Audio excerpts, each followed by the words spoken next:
Умар разияллаху анху кабырда периштелерден сурак алган дешет. Ошол тууралуу айтып коесузбу? Айтылыңдар.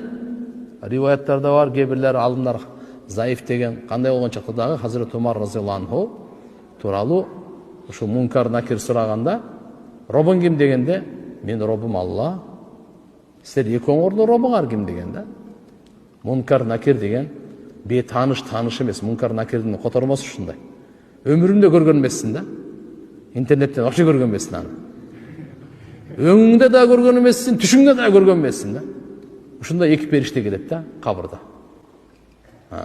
Анан сурайт анан, робуң ким дейт. Диниң кимде, кайсы дегенде, Умар разы мен диним ислам, экөөңөрдүн диниңер кайсы деп сураган экен. Пайгамбарың, мен пайгамбарым Мухаммад алейхиссалам, силер экөөңөрдүн пайгамбарыңар ким деп. Ана ал экөө айткан экен. Биз сизден сураганга жиберилдикпи, же сиз бизден сураганга жиберилдиңизби депчи.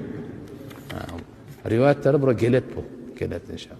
Кане заиф болгондо дагы кубаты бар. Албетте мынал бар, пайгамбар саллаллаху алейхи ва саллям мункар накир деген келип сурайт деп өтө коркунучтуу сөздөр менен айтканда, Хазирет Умар разияллаху анху мындай деп айткан.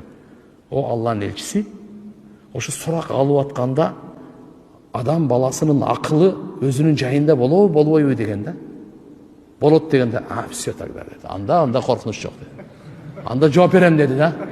Акылы менен жайында, ордунда болсо, мейлиби? Анда мен жетиштүүмүн dedi. Машалла, машалла. Умар радияллаху анху эмне деген? Канча деген мыша аяттар тууралуу, хижаб боюнча, Макам Ибрахим боюнча көптөгөн ойлоп Алла субханаху ва таала түшүргөн да. Мен бир